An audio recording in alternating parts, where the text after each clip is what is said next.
Hello, आप सभी का इस संस्कृत व्याख्यानम चैनल में हार्दिक स्वागत है। आज मैं आप लोगों के सामने 10वीं बिहार बोर्ड परीक्षा 2022 के संस्कृत के मॉडल पेपर को लेकर के आई हूँ। आज मैं बताऊंगी कि इस 2022 की परीक्षा में आप लोगों के पेपर में कैसे कैसे प्रश्न आने वाले हैं और वो भी प्रश्न कैसे। तो मैं इस वीडियो में केवल वस्तुनिष्ठ प्रश्न को ही बताऊंगी, यानी जो एक एक नंबर का क्वेश्चन होता है उसी को मैं बताने जा रही हूँ। और एक वीडियो में तो पूरा 100 क्वेश्चन संभव नहीं है, इसलिए आगे की वीडियो में बताऊंगी। अभी 30 क्वेश्चन और उसका आंसर मैं इस वीडियो में आप लोगों को बताने जा रही हूँ। आप लोग ध्यान से देखिएगा। चलते हैं। देखिए, वस्तुनिष्ठ प्रश्न है। 4 विकल्प में सही विकल्प चुनें। इसी तरह से दिया रहेगा कि 4 विकल्प हैं, उसमें से सही विकल्प को चुनें। इसमें आप लोगों को दोनों तरह के क्वेश्चन हो सकते हैं, बुक से भी यानी आपके पाठ्य पुस्तक से भी और व्याकरण से भी। दोनों तरह से क्वेश्चन आप लोगों से किए जा सकते हैं। अब देखिए, हम लोग क्वेश्चन पर चलते हैं। पहला है अलिखत।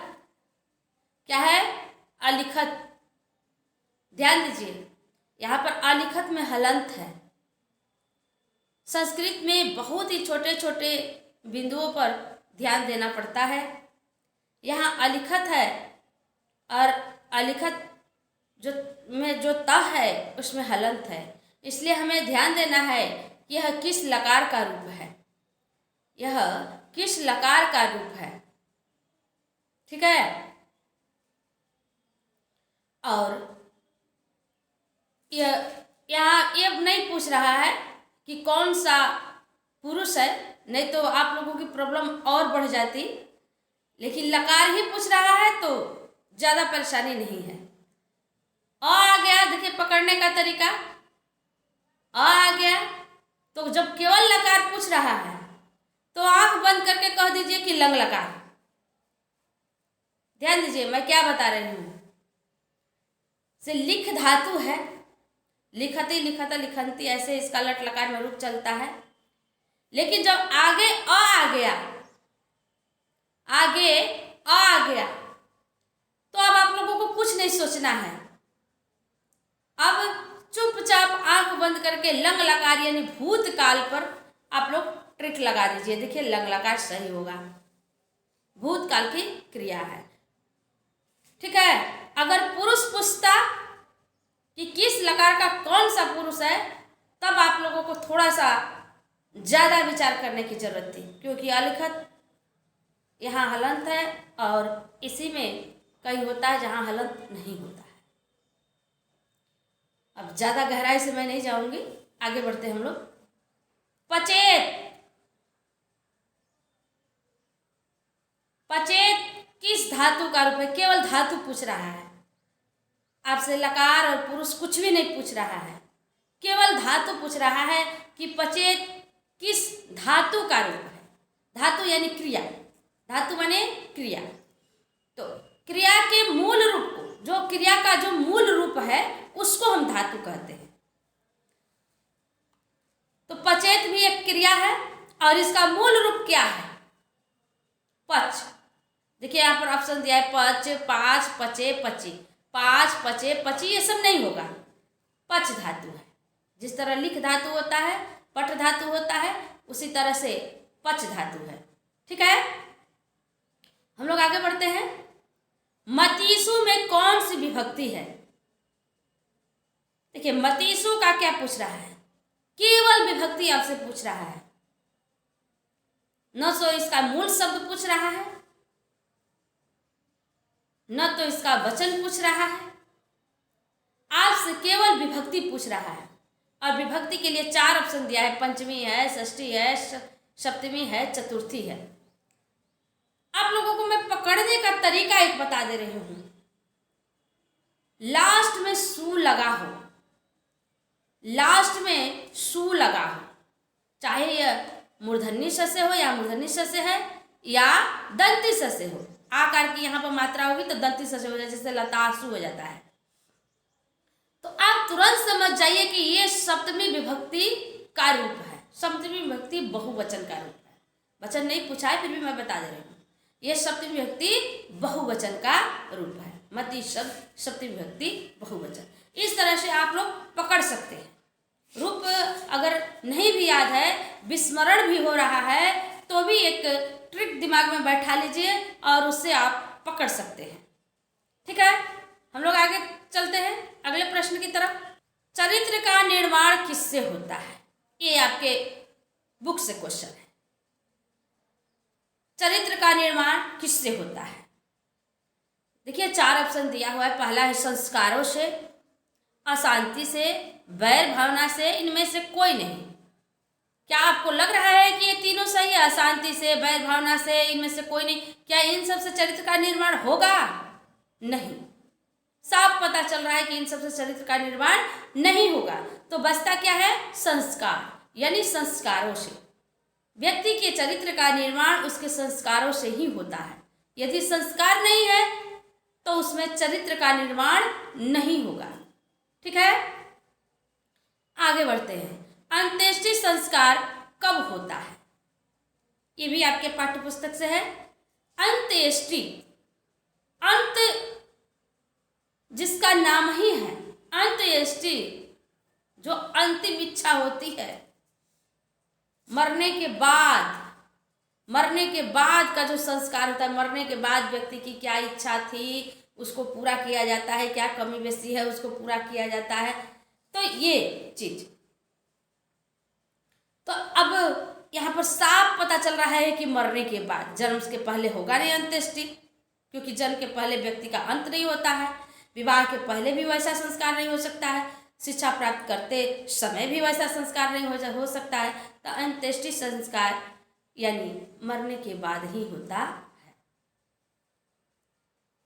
आगे देखिए, लता शब्द के तृतीय बहुवचन का रूप कौन सा है? लता शब्द रूप तृतीय विभक्ति बहुवचन। यहाँ पर 2 सवाल कर दिया, विभक्ति भी पूछ रहा है और बहुवचन भी पूछ रहा है। अब देखिए यहाँ भी, जहाँ पर जैसे लता, रमा, सीता, गीता, इस तरह का है रूप, और उसमें भी लगा हो, उसमें क्या लगा हो? भी लगा हो, तुरंत समझ जाइए कि यह तृतीय विभक्ति बहुवचन ही है। तो यहाँ पर देखिए लता भी, लता भी यही सही है। लताए तो चतुर्थी का रूप हो गया, लता द्वितीय का रूप हो गया, और लतासु सप्तमी का रूप हो गया, और यही है तृतीय विभक्ति बहुवचन का रूप। ठीक है, अगले क्वेश्चन की तरफ हम लोग बढ़ते हैं।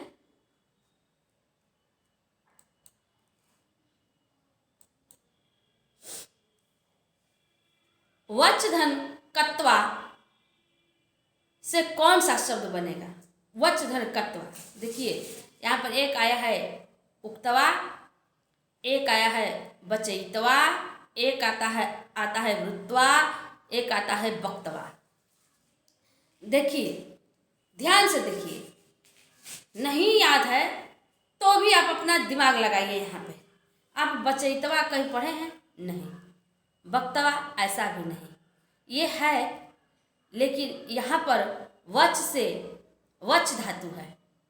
यहाँ पर क्या है? वच धातु है, तो वच से उक्तवा ही बनता है। वचधन कत्वा उक्तवा। ठीक है, यानी उक्तवा है, यानी कह कर क्रिया में कर लगा हो तो कत्वा प्रत्यय लगता है।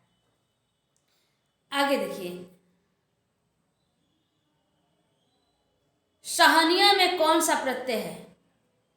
सहनीय में कौन सा प्रत्यय? ध्यान से देखिए, सहनीय। अब देखिए यहाँ सहनीय निय है, तो यहाँ भी अनिय आ रहा है, सह धन अनियर, अनियर में ल का रूप हो जाता है, बच जाता है अनिय, तो सहनीय हो गया। अब बाकी देखिए तबियत, यत, या इनमें से कोई नहीं, ये सब अलग है ही, अलग है ही, यहाँ पर आप पकड़ सकते हैं। ठीक है, अगला है श्रीमान में कौन सा तद्धित प्रत्यय है? श्रीमान में कौन सा तद्धित प्रत्यय है? अब देखिए श्रीमान श्री धन मतुप होता है, श्री धन मतुप श्रीमत होता है, और श्रीमत से श्रीमान बना है। ठीक है, तो रियत तो होगा नहीं, तल भी नहीं होगा, घ भी नहीं होगा, क्या होगा? मतुप होगा। क्या होगा? मतुप होगा। ठीक है, लौकिक में कौन सा प्रत्यय है? यहाँ पर देखिए लौकिक ठक, ठक का ई बनता है, ठक का क्या बनता है? ई बनता है। इस तरह से यहाँ पर क्या है?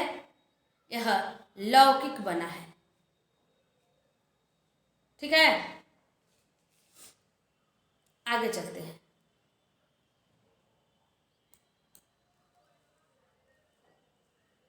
मैं कुछ प्रत्यय को पढ़ाई हूं, आप लोग ध्यान से उसको पढ़ लीजिएगा, तब पकड़ में आएगा। गोदान किस संस्कार का मुख्य कर्म है? गोदान यानी गाय का दान कब किया जाता है? विवाह में, केशांत में, अक्षारंभ में, या अंत्येष्टि में?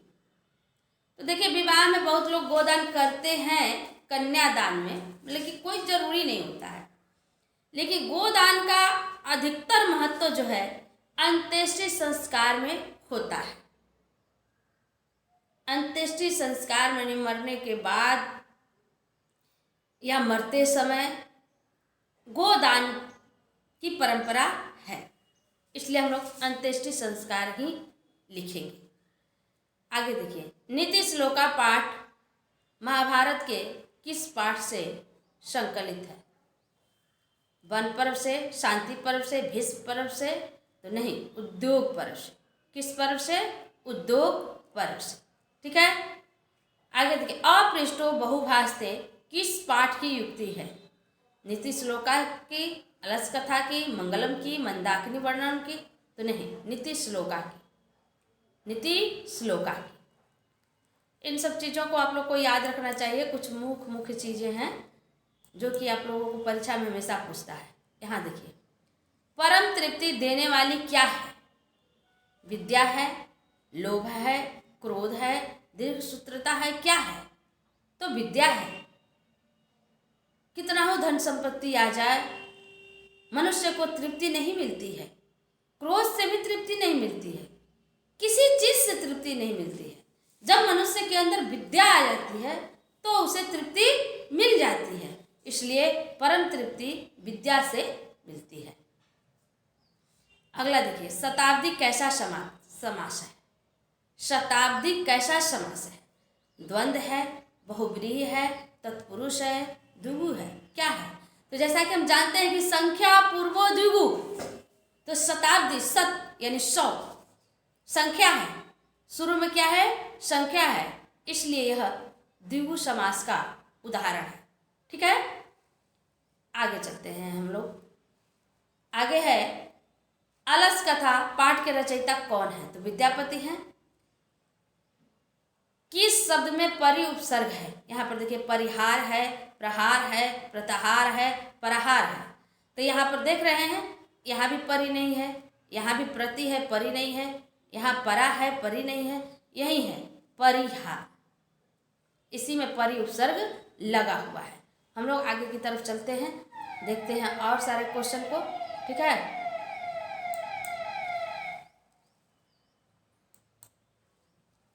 प्रत्याशा शब्द में कौन सा उपसर्ग है? प्रत्या, प्रति, प्रत्यय, कौन सा उपसर्ग है?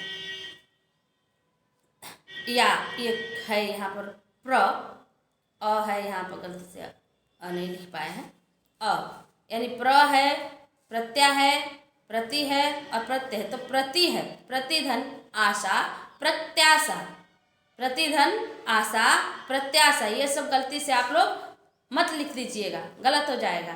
ठीक है, आगे देखिए, भू धातु लोट लकार मध्यम पुरुष एक वचन का रूप कौन सा है? भू धातु लोट लकार मध्यम पुरुष एक वचन, ध्यान दीजिए। तो क्या है? भव है। क्या है? भव है। भवतु भवताम भवंतु भव भवतव, ऐसे होता है। मध्यम पुरुष एक वचन लोट लकार में भव होगा। ठीक है, तत्पुरुष समास का उदाहरण कौन सा है? देखिए इसे, धनहीन सचित्रम यथाशक्ति पितर। देखिए ये भी नहीं होगा, ये भी नहीं होगा, ये अव्ययी भाव का है, ये द्वंद्व समास का है। देखिए यहाँ पर धनेन हीना, हीन के अर्थ में तृतीया विभक्ति होती है और पूर्व पद में तृतीया विभक्ति है, प्राथमिकता बाद वाले पद के अर्थ की है। इस तरह यह तृतीया तत्पुरुष समास है। ठीक है, तो तत्पुरुष समास का उदाहरण धनहीन है। आप लोग इसके लिए इन सब चीज़ों के लिए, जो एक नंबर का क्वेश्चन है, इन सब चीज़ों के लिए आप लोग पाठ पुस्तक को भी पढ़िए, संधि को भी पढ़िए, समास को भी पढ़िए, प्रत्यय को भी पढ़िए। खुद ब खुद आप सभी क्वेश्चन के जवाब दे देंगे।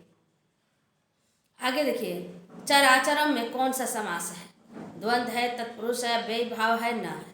देखिए तत्पुरुष तो है नहीं, क्योंकि इसमें ऐसा नहीं लग रहा है कि पिछले पद का ही प्रधानता है, और अव्ययी भाव भी है नहीं, क्योंकि इसमें कोई भी पद अव्यय नहीं है, और न्य तत्पुरुष समास भी नहीं है, क्योंकि न का यहाँ पर बोध ही नहीं हो रहा है। ठीक है, तो कौन बच गया? द्वंद्व। क्या बच गया? द्वंद्व। चर अचर, क्या हो जाएगा? चर अचर, दोनों पद प्रधान है, चर और अचर, इसलिए यह द्वंद्व समास का उदाहरण है। चलते हैं हम लोग आगे।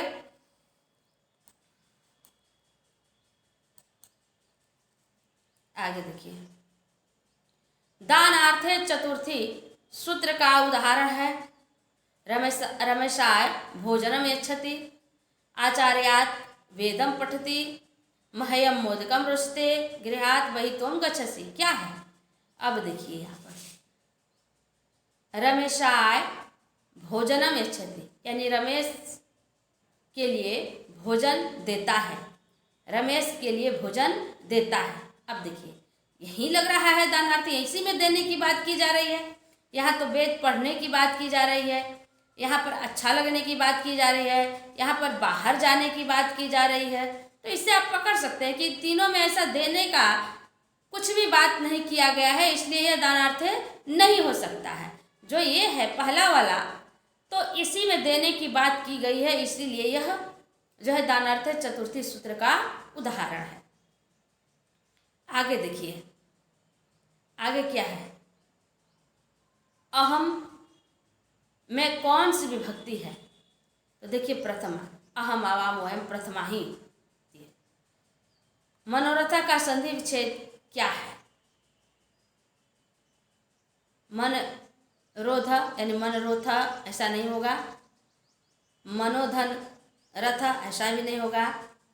मन प्लस रथ, ऐसा भी नहीं होगा। मन धन रथ विसर्ग संधि का उदाहरण है। मन धन रथ, यही सही है। यहाँ जो विसर्ग है इसका ओ बन जाता है, तो मनोरथ हो जाता है, मनोरथ। इस तरह से आगे देखिए, लंबोदर में कौन सा समास है? देखिए कर्मधारय नहीं है, तत्पुरुष भी नहीं है, क्योंकि बाद वाले पद के अर्थ की प्रधानता नहीं है, और बहुव्रीहि है, क्योंकि लंबम उदरम यस्य असौ, ऐसे इसका विग्रह होता है। लंबा है उदर जिसका वह, अर्थात भगवान गणेश, इसलिए यह बहुव्रीहि समास का उदाहरण है। ठीक है, अगला है आ धन ई के मेल से कौन सा नया वर्ण बनेगा? तो ए बनता है। क्या बनता है? ए बनता है। जैसे उदाहरण में आप लोगों को हम संधि में बहुत सारा ऐसा उदाहरण बताए हैं, जैसे महाधन इंद्र महेंद्र, महा में आ होता है और इधर इंद्र में छोटी तो बन जाता है क्या, महेंद्र, ए की मात्रा, तो ए होगा। इस तरह से आप पकड़ सकते हैं, ए होगा। इस तरह से आप लोग इस संस्कृत के मॉडल पेपर को देखें। अभी बहुत सारे प्रश्न बाकी हैं जिसको कि मैं अगले वीडियो में बताऊंगी। आज के लिए इतना ही, धन्यवाद।